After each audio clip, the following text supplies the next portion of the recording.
Start the recording. Hello and welcome to this teaser episode for Character Forge. We are going to be just doing some rough sketches of the characters. I'm just going to give a gender and race, and Lee's going to start sketching them, and then I'm going to roll up the stats and assign a class, and we're going to see how this format works. So we're going to start out with just a male dwarf, and let's see what the dice say about this dwarf. I lost a die. Where'd it go? It's over here by that. There we go. Oh, it was 1 anyway, so it didn't matter. Okay, so that's 11, a 13.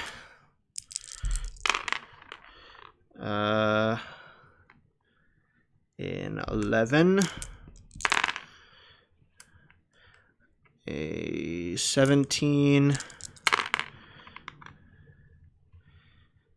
A 9.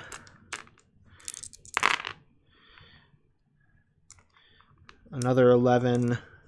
Okay, so that was 13, 11, 17, 9, 11, so there's one more. And that one is a 13. So 2 13s, 2 11s, a 9, and a 17. All right. Let's make this dwarf a wizard. So we're going to give our dwarf, let's see. So dwarves get what bonuses? Dwarves have a +2 Constitution modifier, and depending on whether they're hill or mountain, they get either a wisdom or a strength increase. Wow, mountain dwarves get +2 strength in addition to their +2 con, whereas hill dwarfs only get +1 wisdom. That's kind of lopsided. Let's go with a hill dwarf so we get that wisdom increase. So let's see. As a wizard, our most important stat is our intelligence, so we'll do 17 intelligence. Then we'll go ahead and put we'll put the 13s into wisdom and constitution, so that'll bump constitution to 15 and wisdom to 14 with the dwarf modifiers. Then what do we have left? We have the 2 11s and the 9. We'll stick the 2 11s in charisma and dexterity and the 9 in strength. Let me write down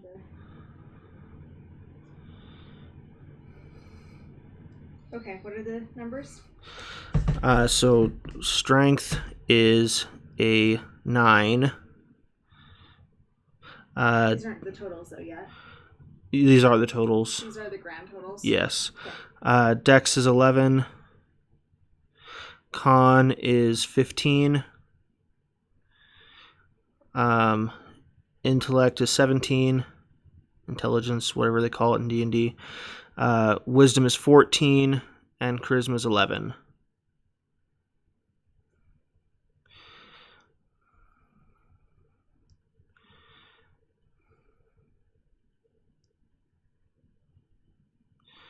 Okay, yeah, that's pretty good. It's a pretty good dwarf outline, especially since in the full. Oh, what? Sorry, hold on. I forgot to adjust my sleep mode. Ah. Do you wanna? Oh, I have too much stuff going on for you to do that. Is the screen capture doing okay? Yeah, the screen capture's back. This is why we're doing this, what we're calling a teaser test. It's a teaser for what the format's going to be like, but it's also testing out the setup. Technical difficulties. They're great.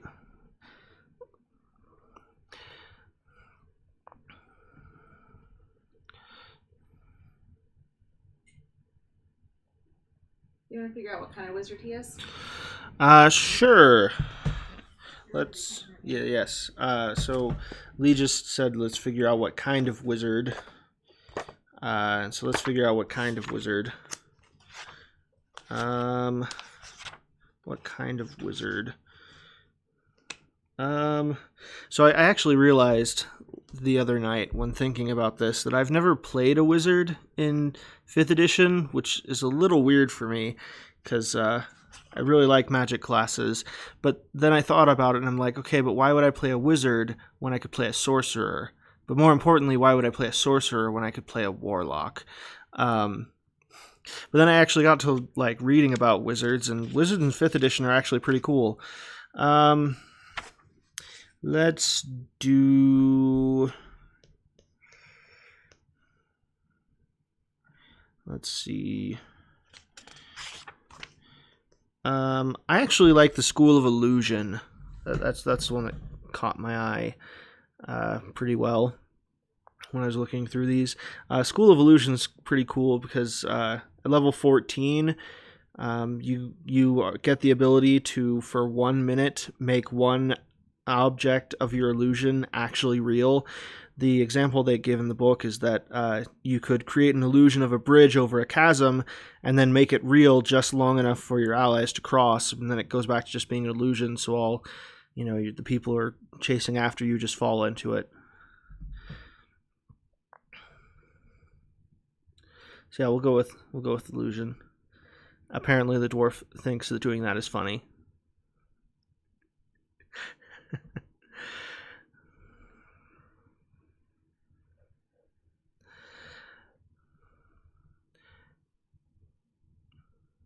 What else can we be figuring out about this guy? I think so we can either right now in our test go on to figure out some more about this guy to give a little bit more time in sketching out, or we can move on to another, because this is a pretty good rough sketch to show proof of concept that this that this works out. So I think if you're okay with it, let's move on to another character.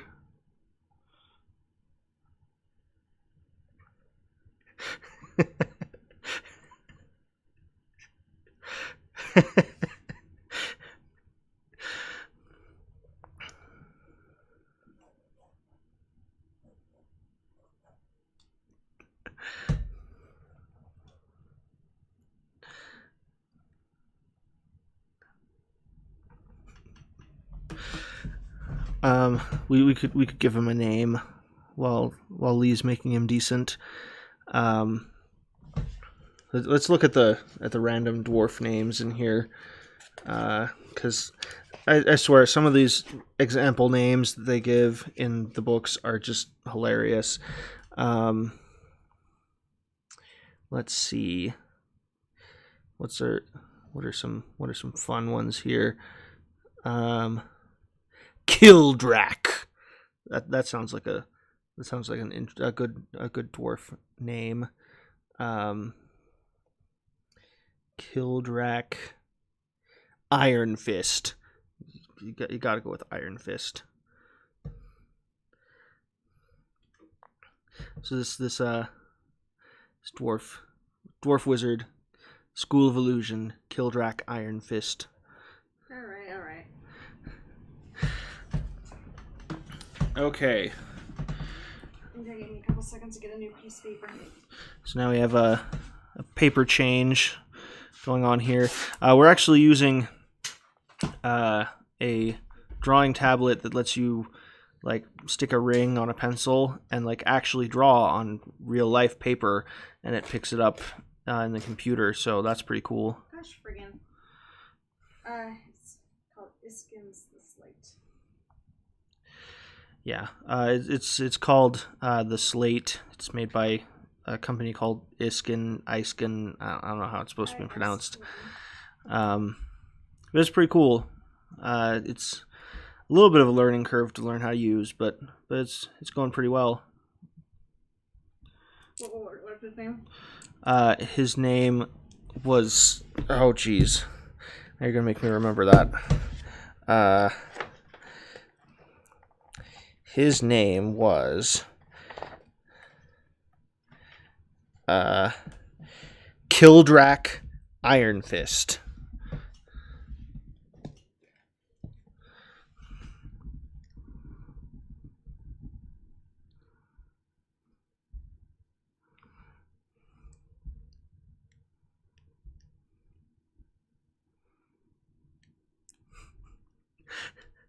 Wimpy -1 arms. I'm just now noticing that.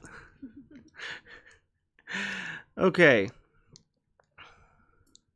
So, Hold on 1 second. It wants to be. Okay.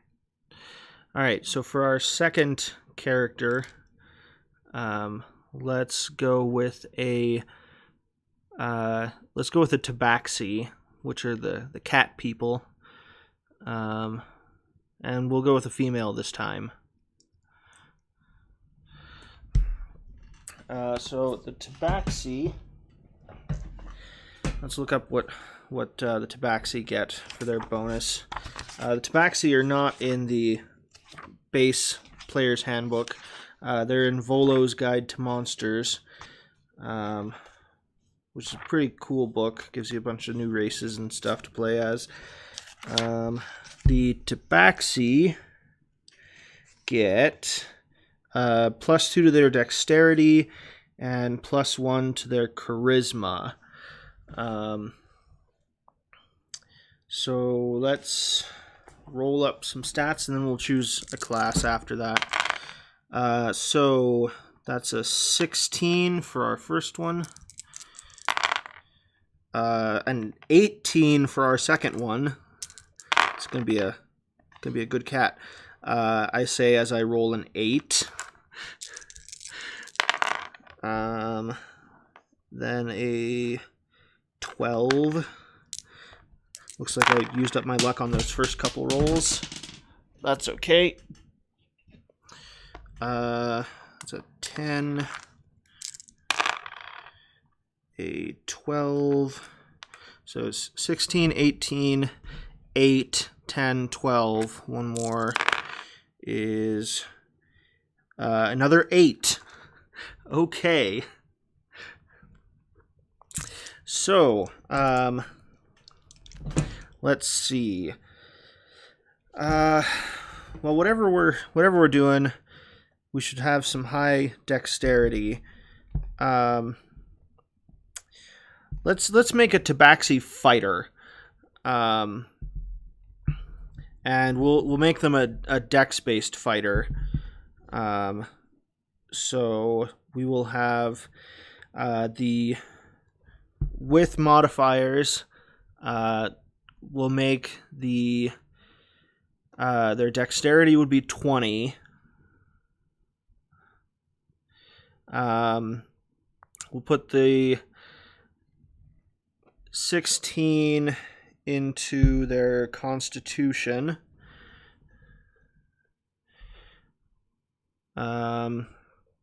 Then we had a 12 and a 10. So let's put the 12 into charisma, which will make it a 13. And we'll put the 10 into strength, which means we have a couple of 8s in intelligence and wisdom. Which, honestly, we have 2 cats, and that seems about right. At least for one of them. Apparently, this is an all-white tabaxi. That is there a way to make Minwoo into a female name? It's Japanese, so I don't know. I don't know how Japanese names work. Let's see what great names they give. Okay, so tabaxi. Each tabaxi has a single name determined by clan and based on a complex formula that involves astrology, prophecy, clan history, and other esoteric factors. That's okay. So let's see some ways that they have some names that they have here. Cloud on the mountaintop. Okay, so apparently we can get kind of silly with this.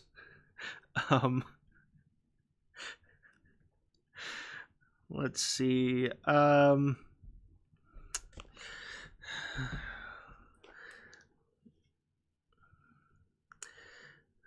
What should we call our tabaxi? I've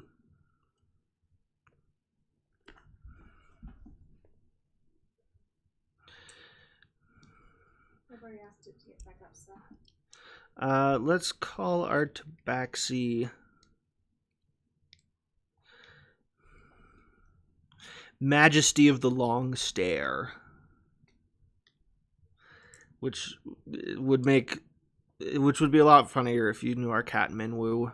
He just like tilts his head slightly to the side. Oh, that kind of stare. And then just like stares at nothing, like he'll just stare at a blank spot on the wall. But he's also a very majestic derp. So I feel like if we're making our tabaxi based off of Minwoo, Majesty of the Long Stare seems like a good name for her. Like I said, we'd be doing a dex-based fighter, so probably would give her like the dueling fighting style, so she'd have like a rapier in one hand and a free hand in the other. Not like, to be clear, it's not that her other hand is free, it's that she has a free hand in her other hand. She cut it off. Also, we might give her like a goat head, or a goat face, not like a goat face for a face, or a goat head for a head, but a whole goat for a face.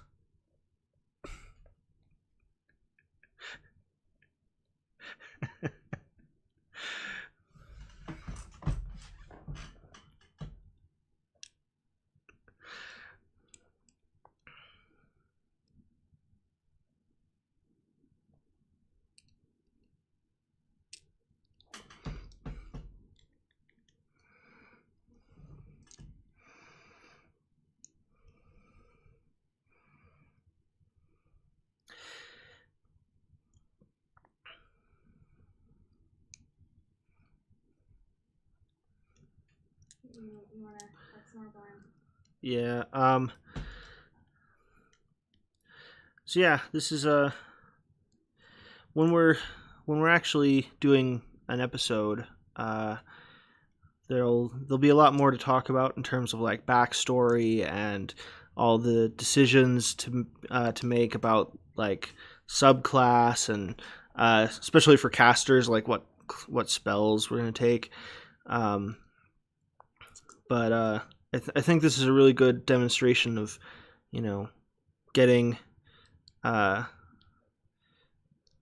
frankly, how quickly the sketch can form. So, I mean, this is a lot less time than she's going to have to work with on the actual characters, and already it's looking pretty decent just with that little bit of time. Also, it's a good prep to let you know that there's probably going to be some shenanigans scrawled around the character. It adds to the fun.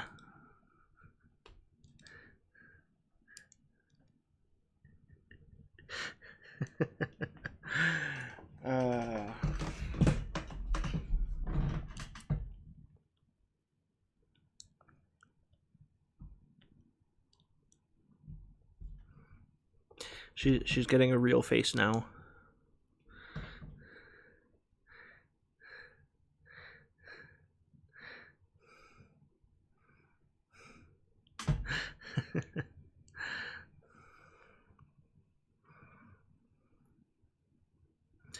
Yeah, see, this is one of the things. I don't know the chicken or the egg situation here. I don't know if the tabaxi existed first or the Khajiit existed first. I don't suppose it necessarily has to be one or the other, like one inspired by the other, because I mean, Japan exists to show us that cat girls are not exactly a new thing.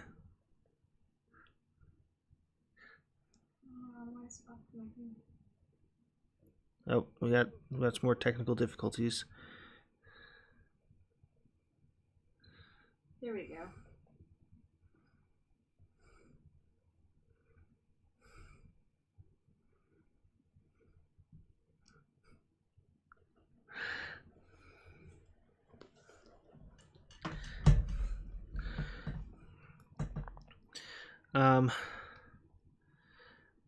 Yeah, Volo's Guide to Monsters is pretty cool. It's got Tabaxi in it. It's got so we have a player in who's in several of our D&D groups who likes to find what he affectionately calls garbage races and play them to make what everyone affectionately calls garbage characters.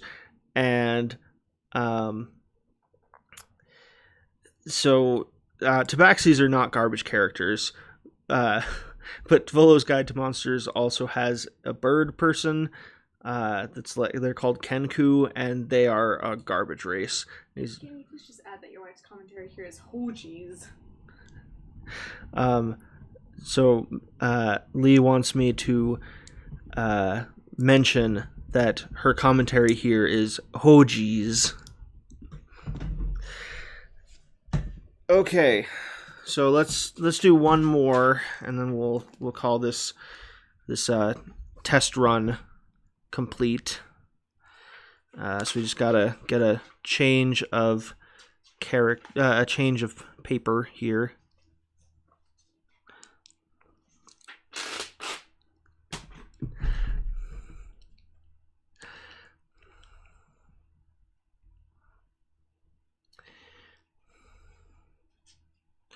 And for this last one, I think we're just gonna go with the human, because that's the one that's perhaps most malleable in what they would look like based on their stats.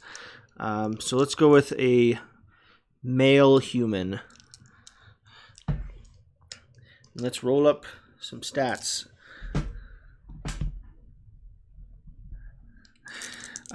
Humans, we're just going to go with the variant where they get +1 to everything, and that'll make it a bit easier.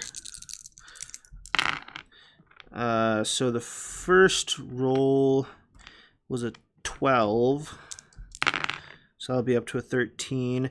And you know what? Let's just do these in order this time. So strength 13. Constitution with the bonus is an 11. Or Dex. Dex is next. Ha. I know what order stats come in. Constitution is also an 11 after the modifier. Intelligence is a 9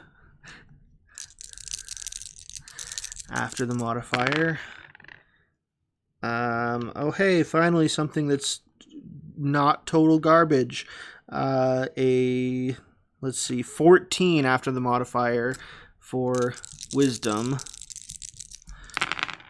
And for charisma, we get a 12 after the modifier. Okay, so not particularly kind of weak, not particularly dexterous, not particularly constitutional, and I guess he has to be a monarch now, just a dictator. We're making a dictator human. To spend more time with what's his face? Who stole the Constitution, the Declaration? Oh, He is not intelligent, but he is above average in wisdom and slightly above average in charisma. And yet somehow he's a dictator in power. Let's see. Wow. That stat range. So wisdom is his highest stat. So we'll probably want to make him a wisdom class, which means we're either looking at cleric or druid. I think rangers also use wisdom for their spells, but like 11 dexterity, so ranger's not going to work out.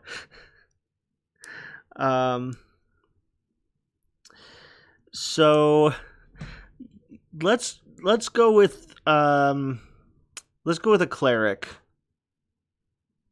Yeah, this guy can be a cleric.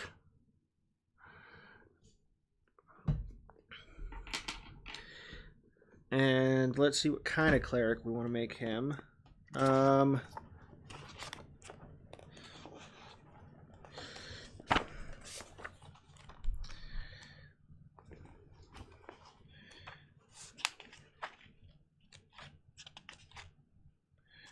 right.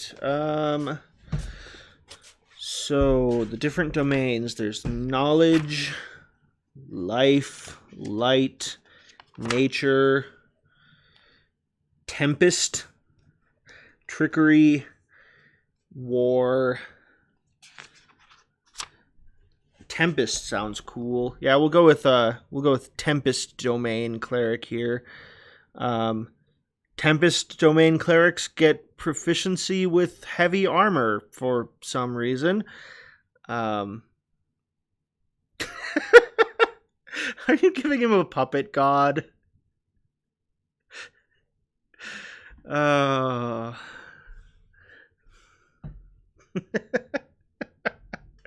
Okay, you're giving him a magnificent thunder god beard, right? So that's more acceptable.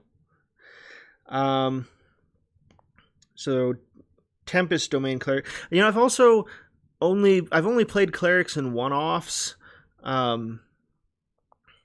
Mostly just because, you know, you'd think I would have played more characters in 5th edition, but it turns out that I end up DMing a lot more games than I actually play in, to the point where when I do play, I tend to, you know, I have so many characters in my head, hence the podcast here, that you have so many characters, that's the point. Yeah. I have so many characters that, you know, when I'm having to pick between them, I find myself a lot of the times just going to the warlocks to actually play, because they're what I enjoy most. And which also means we might not see a whole bunch of warlocks in Character Forge, because most of those guys I actually play. But you know, I played a cleric in a one-off, and it was you know, we this was actually one of the first 5th edition games I played. So we were using the starter set, which means that I only had access to the life domain as a cleric there, and healing can be fine, but I generally prefer to play somebody who has healing as like their side gig. So like paladins can heal, but that's not really their main thing. Or, you know, like druids can heal, but generally that they're not built for that to be their main thing. Then you have fun things like, you know, warlocks of the celestial, who are still warlocks, and so, you know, glass cannon kind of thing, but they also can do healing on the side.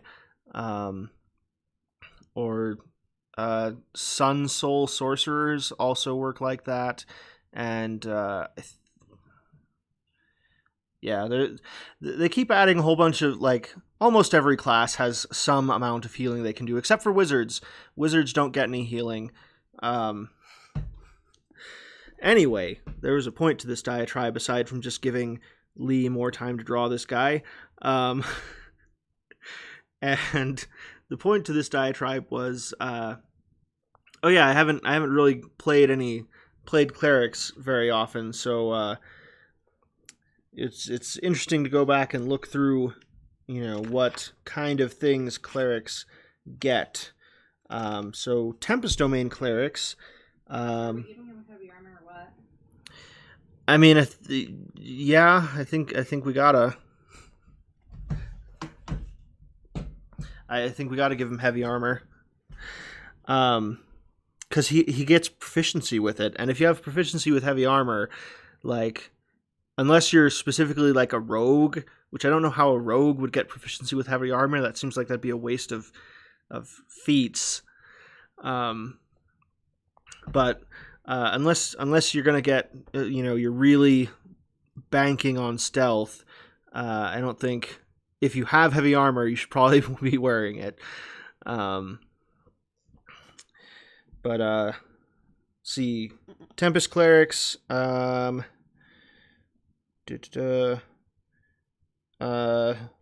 first level, when somebody hits you, you can use your reaction to strike them with lightning. That's pretty cool.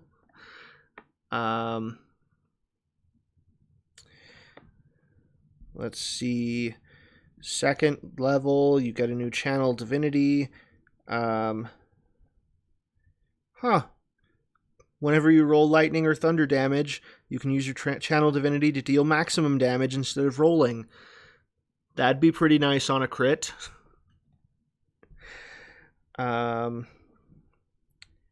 Thunderbolt strike at 6th level. When you deal lightning damage to a large or smaller creature, you can push it up to 10 feet. Nice. Let's see. 8th level, you can add thunder damage to your weapon strikes. And at 17th level, you get a flight speed. And that's always pretty cool. So yeah, let's give this guy a name. And wings. Because he gets flight speed. Apparently this guy is already 17th level, because he has... I guess that's why they're tiny little wings, because he can't use them yet. So he's not 17th level. So humans. Okay. If we're just pulling a random name out here from the book, we first have to decide what, like, clan of humans he's from. So we have the Kalashite. Kalashite. I don't know how you'd pronounce that.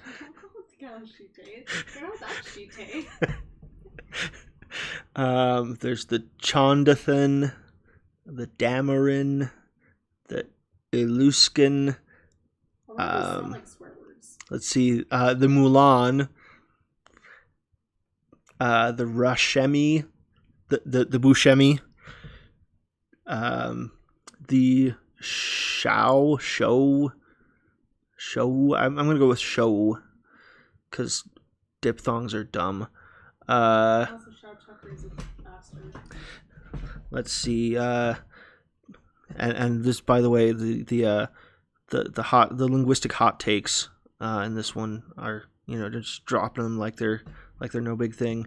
Tethrian and Turami. Tethrians don't even have... Wait, the Tethrians don't even have names. How am I supposed to... Oh, Tethrians primarily use Chondathan names. That's lame. Like, Tethrian, that's... if I was just choosing by the names of the clans, I probably would choose Tethrian, but they just steal other people's names. Make up a new culture for Tethrian. They don't have names. They only go by titles or something. Well, I'm already...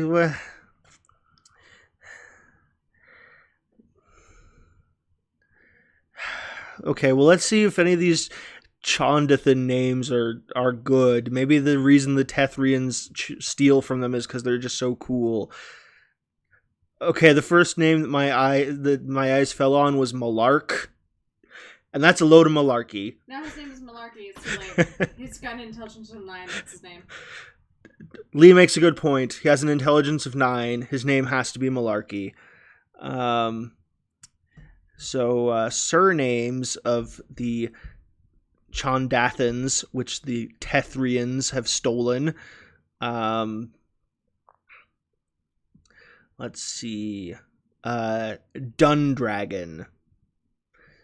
Is that dun is in D-U-N or dun is in fish cooking? D-U-N. Actually, it's Malarkey.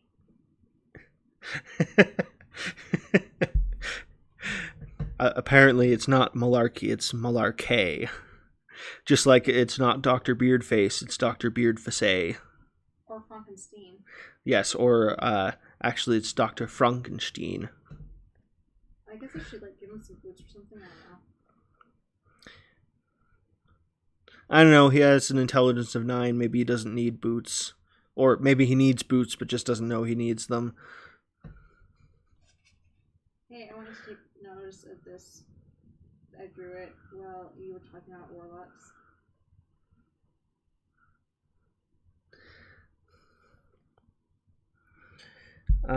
It's a little lighter over here, so I'm. Yeah, when we're actually doing the finished the real episodes, because this is just a teaser, so it can be bad, low quality. There, do you recognize it? Look, that's all you need to know. It's a book. Who's it? Oh. I'm assuming that this is a representation of the warlock I'm currently running.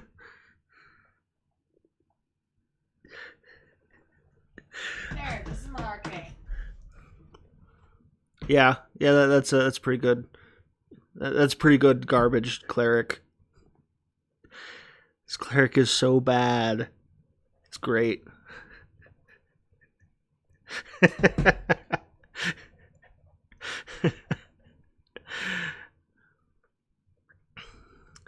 All right. So that does it for our teaser test episode. If you like these shenanigans, at least some of the builds are going to be shenanigans. The first build we're going to do is a bit more serious. Look what I'm naming it.